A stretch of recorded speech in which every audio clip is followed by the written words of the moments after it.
이제 저당권 파트에서 근저당권에 대해서 살펴보겠습니다. 저당권 있는데 근저당권, 현실에서 많이 사용되는 게 근저당권입니다. 쉽게 은행에서 대출 받을 때도 그냥 저당권이 아니라 근저당권을 설정하는 경우가 많습니다. 그러면 근저당권은 어느 경우에 활용이 되는지 먼저 보겠습니다. 제조업체,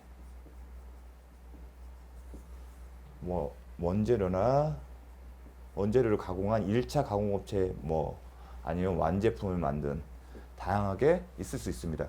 근데 보통의 경우는 시장에서 대리점을 통합니다. 대리점. 이 대리점은 소매나 도매에 있고요. 이 대리점을 통해서 다시 도매상이나 소매업체에 판매가 이루어집니다. 자, 판매가 이루어지려면 대리점에서 제조업체와 어떤 거죠? 물품 공급 계약을 하게 되겠죠.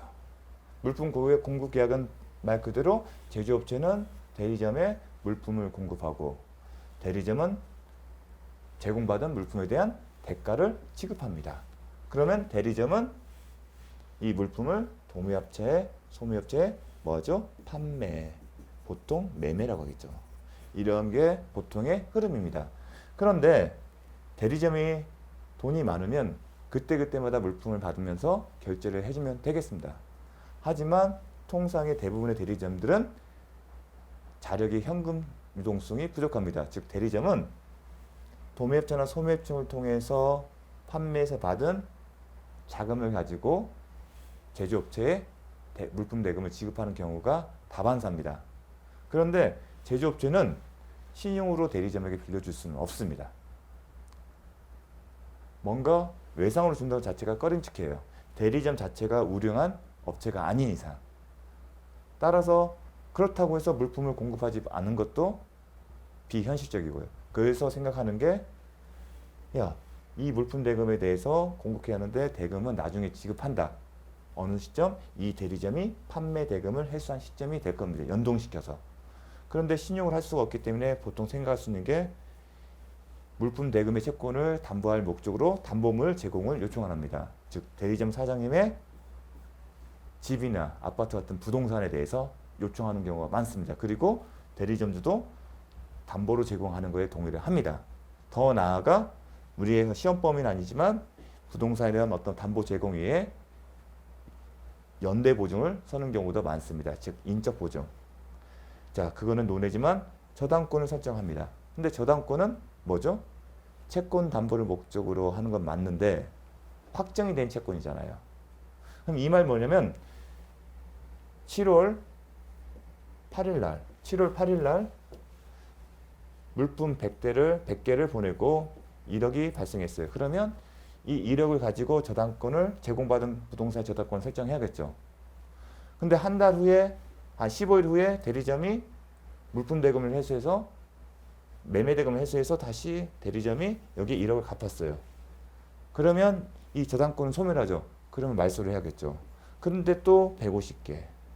끊임없이 이제 거래는 이루어질 거 아니겠습니까? 그때마다 저당권을 만들었다가 설정했다가 소멸시키고 설정시키고 소멸시키고 그런 것 자체가 시간적 비용적으로 경제적이지 못한다는 게 문제입니다. 그래서 그런 문제를 근데 그 논의 전제 뭐냐면 계속 물품 공급 계약은 계속적으로 이루어지지 않습니까? 일회성이 아니라. 또 오해할 게 아니면 반드시 계속적인 거래 관계에만 근저당권이 활용되는 건 아닙니다. 다만 근저당권의 내용을 이해하기 위해서 제가 예를 드는 겁니다. 일회성인 경우도 근저당권 설정 가능합니다. 하지만 보통의 경우는 이런 계속적인 거래 관계가 대표적입니다. 이 공부의 이해를 위해서. 이런 경우입니다. 그래서 그런 경우가 근저당권을 만든 겁니다. 통상적 계속적 거래 관계. 원칙적인 모습은 그때마다 설정하고 소멸시키고 설정했다가 소멸시키고 갚으면 소멸시키고 다시 물품을 외상을 가져가면 설정했다가 이러한 것들이 매번 확인하는 자체가 불필요하고 불편하다는 겁니다. 그래서 만든 게 근저당 개념이다. 이 얘기는 무슨 얘기냐면 좀 이제 지우겠습니다. 그래서 채권 최고액이 개념이 나옵니다. 채권 최고액. 그 전에 저당권은 채권에게였습니다. 채권 최고액을 정해놓고 맥시멈입니다. 일정한 기간, 그게 보통 거래 기간, 기본 아까 물품 공급기가 계속적 거래하게 되면 언제부터 언제까지 물품 공급한다는 그 기간을 특정합니다. 거래 기간이나 결산기를 기준으로 해서 보통의 경우는 1년, 2년 아니면 6개월 정할 수 있습니다. 당사자가의 특에 따라. 그 기간 내에 이루어지는 것에 대해서 다 합쳐서 얼마큼을 담보한다는 겁니다. 근데 아직은 맥시멈만 지어졌지 이 통은 아직 안 채워졌어요. 저당권은 이미 통에 비율을 들면 통에 물이 채워져 있어요. 통에 채워져서 이만큼을 담보하는 거예요. 그리고 이만큼이 소멸하면 별도의 등기가 없이도 말소되는데 근저당권 어떤 개냐면 아직 빈 통이에요. 근데 맥시멈까지만 이만큼 채울 수 있는. 따라서 이 계속 거래 기간이나 결산기 이걸 뭐라고 하냐면 확정시. 중요한 개념이다. 기본적으로 이제 거래 기간, 결산기 종료할 때 확정된다. 그럼 확정 당시에 얼마인지를 보고 확정 당시에 이만큼이면 못 받은 돈, 물품을 공급해주고 일정 기간, 6개월이든 1년이든 그러면 수없이 이루어질 거 아니겠습니까? 수없이 물품을 외상 공급하고 외상 대금을 받고 주고받고 하다가 남은 이 금원에 대해서 저당권, 확정이 되면 저당권이 되는 거거든요. 담보하는 채권이 되는 겁니다. 그래서 이 부분에 대해서 우선 변제 효력이 있는 거고 만약에 여기 꽉 찼다. 그럼 꽉 찬 만큼은 우선 변제 효력이 있는 거고 여길 넘어섰다. 초과했다. 그렇게 되면 채권 최고액은 채무자 당사자가 아닌 제3취득자와 후순위 그 저당권자 관계에서 의미가 있거든. 나중에 배울 겁니다. 그 관계에서는 이만큼에 대한 비록 실제 채권은 이만큼이지만 채권 최고액 범위 내에서까지만 우선 변제 효력을 인정하는 겁니다. 다만 확정 전까지는 이 안이 어떻게 변하는 것은 상관은 안 해요. 무슨 말이냐? 자, 옮기겠습니다.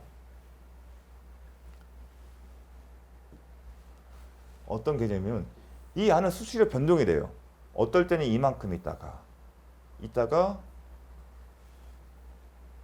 어느 순간 돈을 변제해서 얻고 또 어느 순간에는 이만큼이었다가 또 거래업체가 이만큼을 갚아서 이만큼은 없어지는 경우 이런 식으로 끊임없이 변동합니다. 근데 특징이 뭐냐면 저당권은 만약에 이만큼이 있었는데 요만큼을 갚으면 저당권 특성은 피담보채권이 변제 기타 소멸시로 완성으로 소멸된 경우는 저당권의 효력이 상실된다고 하죠. 그게 부종성이죠. 이 부종성이 이때 이루어지지가 않습니다. 그게 특징인 겁니다. 만약 그 순간 이게 소멸된다면 다시 만들어낸다는 얘기거든요. 아니면 무효등기를 유용 합의를 하든가 그런 개념입니다. 언제까지? 확정 전. 확정이 언제 됐냐 중요하다. 대부분 거래기간이나 결산기. 근데 이 외에도 많습니다. 그렇기 때문에 이 표현이 확정 시점이 시험이 나오는 겁니다. 그 실무적 중요하고 이게 쟁점이 됩니다. 왜냐하면 확정 시점을 어디로 보냐에 따라 담보되는 피담보 채권 액수가 달라질 수가 있기 때문에 그래서 이런 큰 틀만 제시한다는 겁니다. 그렇기 때문에 저당권과 비교하면 이미 채워진 물이에요. 그렇기 때문에 등기 추정력이 있어요. 하지만 채권 채액은 아직 확정되고 빈 통일 수도 있고 빈 통이거든요. 그렇기 때문에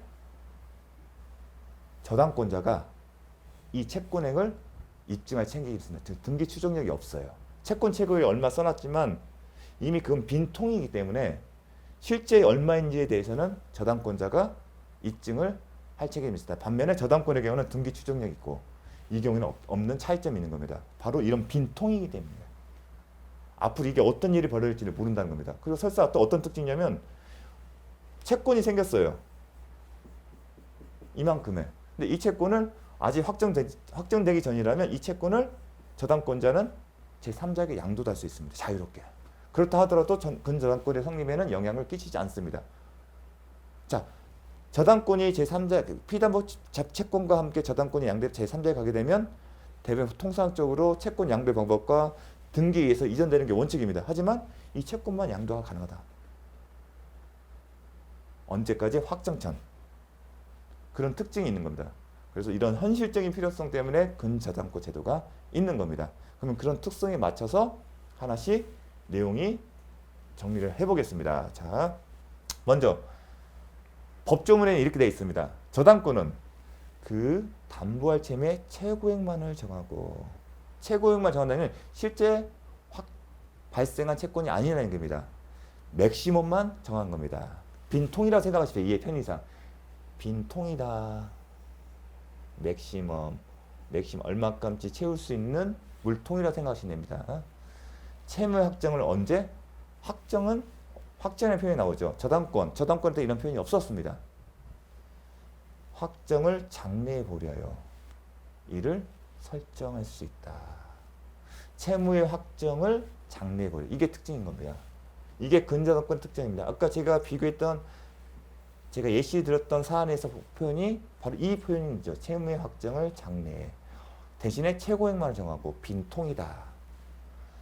이 경우에는 확정되까지의 채무의 소멸 또는 이전은 저당권에 영향을 미치지 않는다. 게 특징입니다. 이게 비교할 게 뭐죠? 저당권의 부종성 개념과 비교를 해야 하는 거죠. 저당권의 경우라면 채무의 소멸 이전일 때 저당권 영향을 끼칩니다. 하지만 근저당권에는 확정될 때까지는 그렇지 않습니다. 왜 확정될 때까지라는 표현이 나왔냐면 이 표현에 따르면 확정이 되면 확정될 때까지죠. 확정된 이후에는 그걸 기억하시면 확정된 이후에는 근저당이 아니라 그냥 저당권처럼 과 동일하게 취급. 따라서 확정된 이후에 그 채권이 양도되거나 소멸되게 되면 저당권에 영향을 미치는 겁니다. 그렇게 이해를 하셔야 합니다. 확정되까지. 이 표현도 중요한 겁니다. 이 의미가 갖고 있는 취지를. 자, 그렇기 때문에 저당권에 영향을 미치지 않는 것은 이렇게 표현합니다. 부종성의 완화. 왜 완화라는 표현을 쓰냐면 부종성 자체가 배제되는 게 아니기 때문에. 왜냐하면 확정이 되게 되면 저당권처럼 취급하기 때문에 일시적인 거예요. 언제까지? 확정될까지. 확정될 이후 때는 부종성이 살아나는 겁니다. 그래서 완화라는 표현을 쓰는 겁니다. 자, 전항의 경우에는 채무이자는 최고액 중에 산입된 것으로 본다. 이 부분도 이 특징이기 때문에 하나하나 지문 자체가 숨겨진 의미들이 있어요. 이렇게 되면 저희가 그래서 예시한 부분을 잘 기억을 해주십시오. 포인트를 기억해 주시면 좋겠습니다. 전항의 경우에 이자는 최고액 중에 성립된다. 자, 그렇다면 정리하게 되면 일반 저당권과 다른 점, 제가 종전 시간까지 저당권을 살펴봤죠. 무엇보다도 담보할 채권이 장래에 보류되는 것이다. 저당권에서는 채권액 씁니다. 등기상 채권액, 채무자, 저당권자. 그럼 채권액은 확정된 겁니다. 따라서 그 채권에 대해서는 등기 추정력이 있습니다. 그 등기 추정력을 받는 그 채권액에서 다투고자 하는 사람은 다투는 사람이 증명할 책임이 있는데 근저당에 있어서는 아직 빈통이에요. 그럼 그 통 안에 얼마큼 채권이 있는지에 대해서는 아직 확정이 안 됐기 때문에 추정력 문제가 발생하지 않는 겁니다. 대신에 확정됐을 때 금액이 얼마인지를 주장하는 사람, 그 효력을 받고 싶은 사람, 즉 근저당권자가 증명을 해야 합니다. 그 차이점이 있는 겁니다. 그래서 등기 추정력이 없다. 왜? 이 경우에는 같은 저당권인데 근이 붙어서 추정력이 없고 근이 없다는 이유로 추정이 있는지에 대한 차이점이 바로 이런 부분에 있습니다. 아직 채워지지 않았기 때문에. 근저당권의 피담보채권은 근저당권의 설정 당시에 확정되지 아니하며 설정 당시에는 확정되지 않죠. 그것이 확정될 때까지. 나중에 확정 시점이 확정 방법에 대해서 볼 텐데 그 부분이 이제 그래서 실무상 중요하고 시험도 기출이 되는 겁니다. 근저당권자의 채권이 변제 등으로 소멸하거나 확정되기 전까지. 확정된 이후에는 부종성이 있는데 그 전까지는 부종성이 완화된다. 그 표현입니다. 확정될 때까지 근저당권자의 채권이 변제 등으로 소멸하거나 제3자에게 양도 기타 이전하여도 이러한 사정은 근저당권에 영향이 없다. 이게 부종성의 완화. 언제까지? 확정될 때까지. 확정된 이후에는 부종성이 살아나는. 만약 그 이후에도 영향이 없다고 한다면 부종성의 예외겠죠. 근데 예외라고 표현이 아니라 부종성의 완화다. 자, 개념적으로 되게 중요합니다. 그러면 근저당권 성립은 어떻게 하냐? 똑같습니다. 모든 물권에는 물권적 합의가 있고 그 다음에 등기가 있어야 합니다. 자, 신청서 기재사항을 보게 되면 근저당 설정 계약이라. 왜냐면 근저당권 설정 계약과 저당권 설정 계약 다르거든요. 근저당권 설정 계약이란 뜻과 채권 최고액, 그 채무자 반드시 필요적 기재사항입니다. 채권 최고액, 저당권은 채권액. 이게 차이가 있습니다. 이에도 설정 행위와는 별도로 근저당권의 피담보채권을 성립시키는 법률 행위가 있어야 한다. 이 근저당권이 성립하려면 근저당권 설정 합의와 등기와 같은 근저당권 설정 행위가 있어야 하는데 대법원 판례는 중요합니다. 판례는 근저당권의 피담보채권을 성립시키는 법률 행위가 있어야 한다는 겁니다. 이건 뭐와 관련됐죠? 채권 최고액과 관련됐죠. 그럼 뭘까요? 피담보채권을 성립시키는 것. 제가 아까 예를 들었을 때 제조업체와 대리점 사이에 물품 공급 계약이겠죠. 예컨대 이 계약상에서 물품을 제공하고 받지 못한 공급 채권이겠죠. 그것도 매매대금 채권이겠죠. 제조업자가 갖고 있는 그걸 의미합니다. 피담보채권을 성립시키는 법률행위가 있어야 한다는 겁니다. 그렇기 때문에 다음 내용이 뭐냐면 이 입증 책임은 누구한테 있다? 근저당권자. 이 채권의 효력을 주장하는, 채권의 담보를 주장하는 이 사람한테 있는 겁니다. 등기 추정력이 없다는 겁니다. 추정력 자체가 발생하지 않습니다. 그 얘기를 한 겁니다. 이 표현도 되게 중요합니다. 별도로.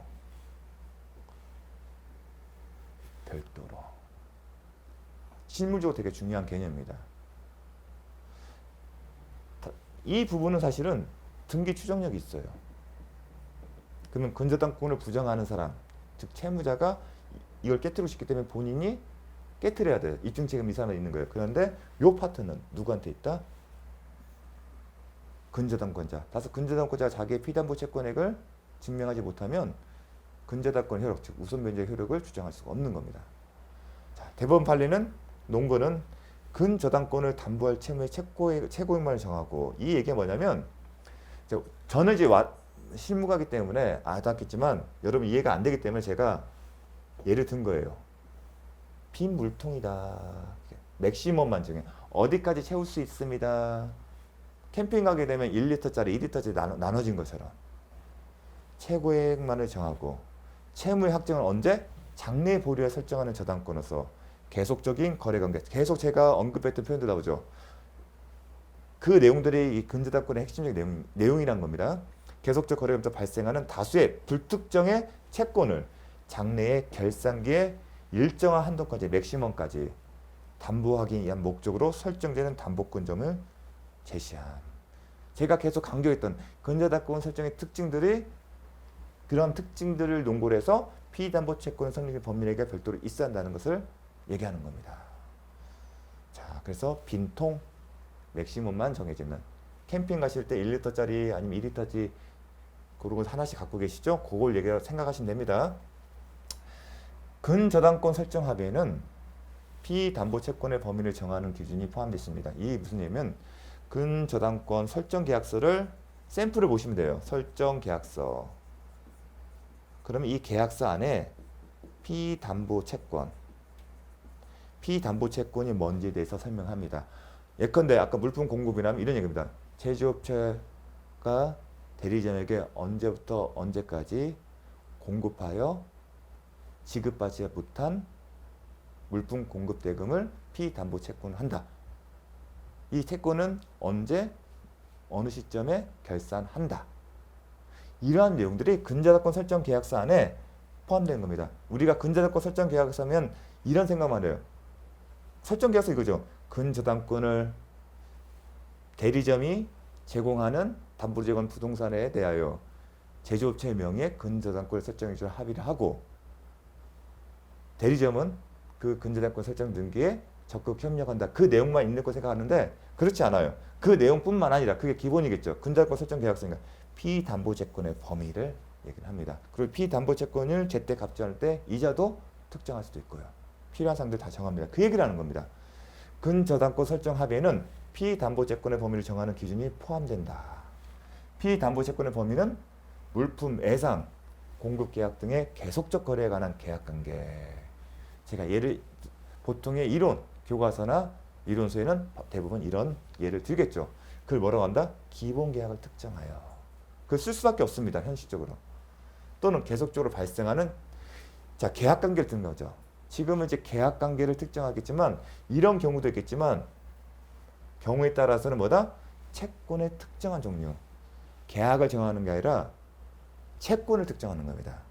이제 거래를 해요. A와 B가 어떤 거래들을 하는데 무수한 거래를 해요. 채권이 있어요. 여기는 갑이라는 채권도 있고 을이라는 채권. 그러니까 특성에 겁니다. 예컨대 도를 대여금 채권도 있을 수도 있겠고 대여금 비대여금 채권일 수도 있고 대여금 채권 중에서 뭐 어음 채권일 수도 있고 그 다양한 채권들이 있는데 그 중에서 요에 해당되는 채권만을 그 얘기를 하는 겁니다. 예컨대 어음상 채권. 계약관계는 없지만 특정한 채권을 어떤 채권을 특정해서 그 채권을 담보하는 내지는 계속적으로 채권을 발생시키는 특정한 원인을 지정하면서 예컨대 특정 원인이 뭐냐면 계속적으로 채권을 발생 특정 원인 예컨대 지원손해금 A와 B 사이에 거래가 있는데 원금이 존재할 수 있고 이자가 존재할 수 있는데 이자에 대해서만 특정한 원인 즉 지연손해금 채무불이행에 따른 그러한 경우에만 지정으로서 정할 수도 있다는 겁니다. 자, 이거는 그냥 이런 게 있구나. 기본 계약을 정확히 기억하시면 됩니다. 그 뒷편으로는 여러분에게 실무에서 많이 접할 일은 없을 겁니다. 자, 앞부분만 자 기억을 정확하게 해주십시오. 이런 거구나. 근저당권에는 피담보 채권의 확정이 장래에 유보되는 계속 나오죠. 이 부분 재산 특징입니다. 유보됨으로 그 확정 시에 근저당권에 담보되는 채권의 법위가 근저당권 설정 시에 정해짐에 족하고 이 얘기는 뭡니까? 채권의 범위가 정해지면 되는 거지 구체적으로 확정될 필요는 없다는 겁니다. 그 확정은 언제나 장래에 그 얘기를 하는 겁니다. 당자자 사이에 아무런 거래도 행해지지 않아서 채권이 전혀 없는 때는 설정된 근저당권이 유효하다. 자, 제가 그래서 근저당권 설정 시에 채권 자체가 존재하지 않아도 된다는 겁니다. 그래서 맥시멈만 정해진 빈 물통을 예를 든 겁니다. 그래서 부종성이 완화한 거예요. 피담보 채권이 그러니까 장래 채권 자체가 없는 것과 저당권에도 확정된 채권이 기본이 하지만 장래 발생이 확실한 채권에 있어서 가능해요. 즉 이행기가 도래하지 않는 채권에 있어서도 가능해요. 근데 이 경우는 아예 채권 자체가 없는 경우입니다. 그거랑 혼동하지 마십시오. 저당권의 피담보 채권에 대해서는 장래 채권은 존재하는데 아직 이행기가 도래하지 않는 채권에 대해서는 저당권 설정이 가능한 거고 요거는 채권 자체가 없어요. 그래서 빈 물통을 떠올리십시오. 빈 물통이면 아직 채권이 없다. 그런 경우도 근저당권은 유효하다. 그렇게 연상을 해주셨으면 좋겠습니다. 채권 최고액은 중요한 개념입니다. 이제 33회 출제된 건데 상당히 중요한 개념입니다. 요 문제 갖고 싸워요. 언제 싸우냐? 배당할 때. 배당 이해 소송을 제기하면서 요 개념을 갖고 싸우는 겁니다. 언제 확정됐다. 이 확정 기준 하게 되면 금액이 이만큼인데 잘못 배당이 됐기 때문에 잘못 배당된 부분을 나한테 주세요라는 얘기를 이런 기준을 갖고 하는 겁니다. 자, 채권 최고액은 중요한 개념입니다. 저당 부동산으로부터 근저당권자가 우선 변제권을 가지는 한도입니다. 즉 우선 변제권 효력을 정하는 기준인 겁니다. 채권 최고액은 우선 변제권을 정하는 기준인 겁니다. 저당권에 마찬가지죠. 즉 최고액은 이 부분이 이제 내용이 중요합니다. 후순위 권리자, 물산 보증이나 제3취득자와 같은 제3자에 대한 관계에서 예컨대 누구다? 제3취득자, 소유권, 지상권, 전세권을 취득한 사람 아니면 물산 보증인 이 근저당권 설정제의 담보를 제공했지만 채무자가 아닌 경우 예컨대 아버지가 자식을 위해서 제공한 채무자는 아니지만 자식을 위해서 보증을 한 거죠. 근데 보증을 뭘로 했다? 물건으로. 그래서 물건으로 보증한 사람 물상 보증인. 그 다음에 후순위 권리자, 후순위 근저당권자 생각하시면 됩니다. 제3자에 대한 거죠. 그럼 비교할 개념은 근저당권 설정자겠죠. 근저당권 설정자는 대부분 채무자겠죠. 제3자에 대한 관계는 비교할 개념은 근저당권 설정자, 즉 채무자, 비교할 개념이다. 제3자에 대한 관계에서 저당 부동산에 의하여 우선 변제되는 물적 책임의 범위를 가지는 것이다.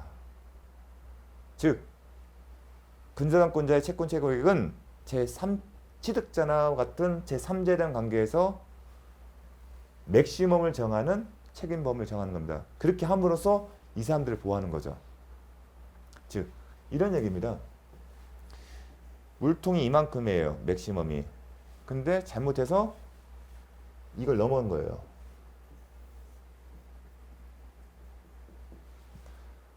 후순위 권리자나 제3취득자 사이에서 맥시멈을 정한다면 비록 실제 채무는 이만큼이지만 얼마만 하면 된다? 이만큼만. 우선 변제 효력이 있다는 겁니다. 우선 변제. 그러면 제3취득자나 물상보증 후순위 권리자 관계에서 배당할 때 요만큼에 대해서만 우선 변제를 하고 나머지는 우선 변제 효력이 없다는 겁니다. 그 얘기를 합니다. 그렇게 되면 누가 좋다? 후순위 권리자, 물상보증, 3취득. 남는 게 있으면 더 가져갈 거니까. 그 얘기를 한 겁니다. 그래서 중요한 개념입니다. 그렇기 때문에 근저당권 채권 최고액은 피담보 채권의 한도를 정한 것이어서 최고액을 초과하는 부분은 근저당권에 의해 담보되지 않는 것이 아니다. 이 무슨 말이냐면 피담보 채권의 한도를 정한 것이어서 최고액을 정하는 부분은 근저당권이 담보되지 않는 것이 아니다. 무슨 얘기다?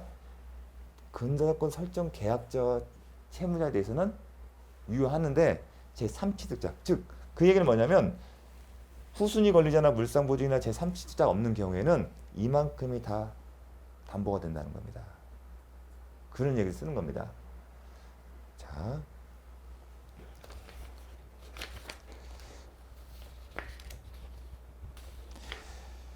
그래서 33회 때 중요한 내용입니다. 피담보 채권을 한도를 정한 것이어서 최고액을 초과하는 부분은 근저당권의 담보된 항이다. 담보는 되는데 그 한계치를 정한 거다. 자, 그래서 채권 최고액 이 의미는 누구한테 관계? 제3자에 관계. 그 얘기는 보게 되면 나중에 뒷편에 보겠지만 근저당권 설정자에 대해서는 그런 의미가 아닙니다. 그래서 저당권에서 그 개념 배웠었죠. 후순위 권리자일 때 변제 범위, 변제자에 대해서 원래 할 수 있는데 이 조항에 의해서 제한을 두는 거죠. 같은 맥락으로 이해하시면 좋겠습니다.